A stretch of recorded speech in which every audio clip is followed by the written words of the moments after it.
Hey guys! Today I am back with a highly requested video, and that is how I edit my Instagram photos. And I'm also going to be talking about my Instagram aesthetic and the kind of look and feel I try to achieve with my photos. So let's go ahead and jump into it.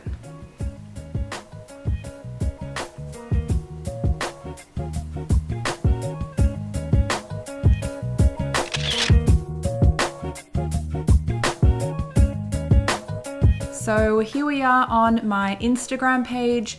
I would describe my theme as simply quite colourful. Just scrolling through my feed, I feel that the colour pink definitely reoccurs quite frequently, and I try to aim for my photos to look quite polished while also having a cozy, relaxed and happy feel to them. I like to make sure that I don't post too many selfies next to each other or too many outfit posts. I like to keep everything quite balanced. And I do like to kind of plan out how my photos are going to look before I publish them, which I will get into later. I also don't like to have really dark or pigmented kinds of photos right next to each other. I do like to break them up with the lighter colored photos.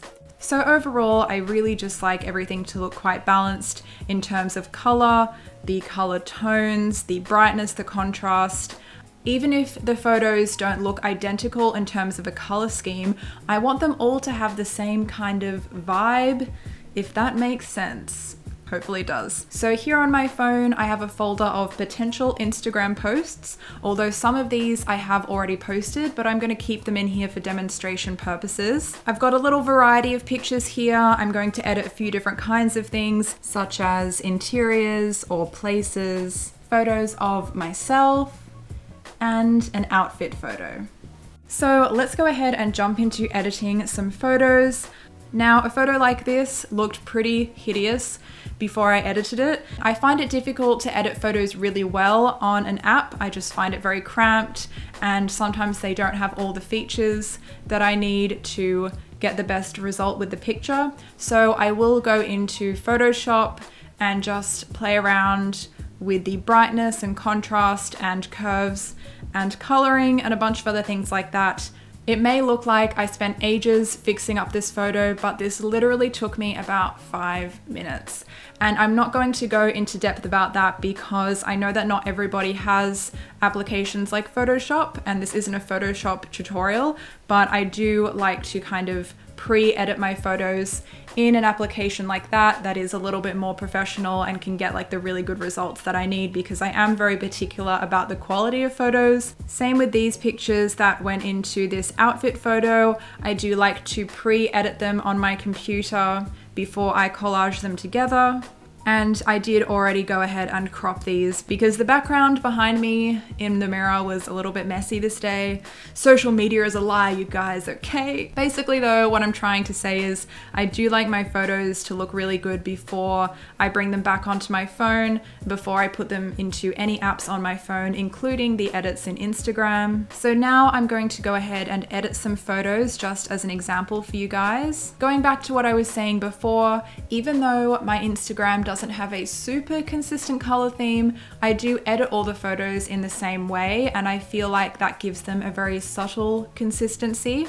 So the filter that I use on all my pictures is gingham, but I bring it all the way down around here, and I just press the photo to check on it before and after. That looks pretty good, but I don't like how a lot of the detail is lost in the little lights above, so I'm going to bring it down a little bit. It's a very subtle difference, but that looks pretty good. And the second edit that is consistent with all my photos is adding pink highlights. And similar with the gingham filter, I do drag it all the way down, and sometimes I'll put it on only like two or three, sometimes 4. I do find that it's quite a strong filter, so you don't need it to be very high.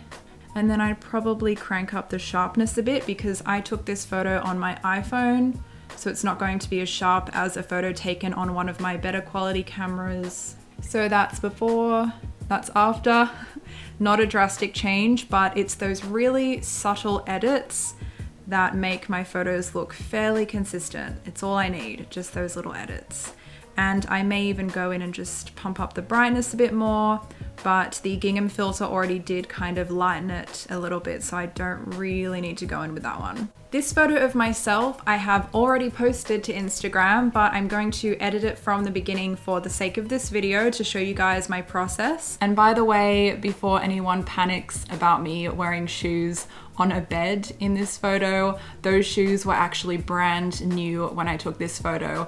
The soles of them were flawlessly clean. They hadn't even touched the ground, so you don't need to worry. I didn't have to do much editing to this photo in advance because I took it on a really good camera, and really good quality images are so much easier to work with. So I'm going to place it about here to start, and then we're going to go in and fine tune the positioning.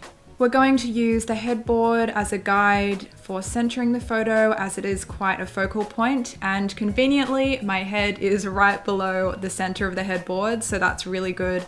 It means that I will be quite centered in the photo as well, and that is looking pretty good. I also want the left and right edges of the headboard to be quite straight. Could probably start with that, and then we can always go in and tweak it later. I will brighten this up a little bit. A great way of knowing when your photo is too bright is when you start to lose detail in the whites of the photo. So I just try and bring it up as far as I can without losing any detail. That looks pretty good for now. And then if needed, I'll pull down the highlights just to bring in my skin tone so I don't look too pale and washed out. That looks pretty good. So I've still brought up the brightness, but I haven't lost too much color detail. And what else? I'm gonna go in, of course, with my gingham filter, bringing that right down. It can kind of take away a bit of the saturation, so I might go in and correct that, but we'll put that on around 10 for now. And I will pull up the saturation a little bit, just a little. And of course, pink highlights. And that is about all I would do for a photo like this. Now let's take a look at my next outfit post. I really wanted to show off this hoodie because it's my favorite hoodie. It was a birthday gift from my mum. She knows me too well. Sadly, I couldn't fit in this photo of the back of the hoodie. It has a castle on the back. That's Cinderella's castle. So yeah, you guys get to see it here in this video at least, but it does have the castle printed on the back. Of course, I could do a multi-photo post where you scroll through the photos, but it will put a little icon in the top right corner of my photo, and I don't think it's going to look very good for this particular post. But that's okay, I'm pretty happy with just these two photos. And for collaging my photos together, sometimes I will do it on my computer, and sometimes I will do it in a collaging app. And I wanted to show you guys how I played around with the positioning of the two photos. In this picture, I felt that the gap between the photos was too big, so I just brought the left photo over a little bit to the center, and I feel like that's a lot more balanced. And I did pre-edit these photos because the lighting wasn't too great. I just brightened them up, and I also did a bit of color correcting on my hair because it looked quite muddy and dark and almost greenish toned.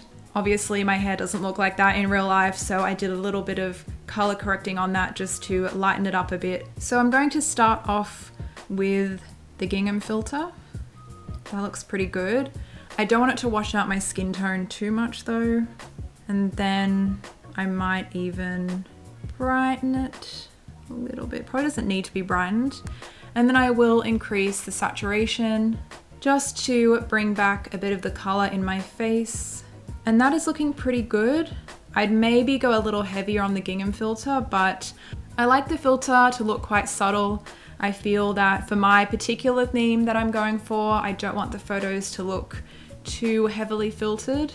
And that looks pretty good. I'd probably just go ahead and post it as it is. Oh my gosh, we almost forgot, you guys. The pink highlights. Gotta have the pink. Okay, so let's bring that to I reckon 2 or 3 will be fine. And that would be pretty much good to go. I'm not going to post that one right now, but I am going to screen cap this to bring it into my Instagram planning app, which I will get to shortly. I could, of course, post the photo on airplane mode, which would also save it, but I'm just not going to do that. And I'm also going to save it as a draft. Now I'm going to open Planoly. There's a whole bunch of different Instagram planning apps, but this is just one that my friend recommended to me and it works fine for what I need it for. So now I will import those screen caps that I took earlier. Using a screen cap is fine because this is just for planning purposes to get kind of a visual idea of how it's going to look. I'm not actually going to publish the photo from this app, so I'm just using a low quality one. The photos that have a little U in the corner are photos that I haven't posted yet, so I'm free to move those around. And I think I am going to post this outfit photo next, and this is approximately how it will look. Obviously, I have a whole bunch of other pictures in here that I'm considering posting. I haven't decided yet. I just like to kind of bring them in here anyway. And I'm just going to remove a couple of photos out of here because I just don't think I'm going to be posting them anytime soon. So I'm super happy with how this photo looks on my feed, and I will definitely be able to post that one next. So that about sums up this video. I really hope that you guys found it helpful and maybe it gave you a little bit of insight into the behind the scenes of my Instagram, even though it's really nothing that groundbreaking. Thank you guys so much for watching, and I will see you in my next video.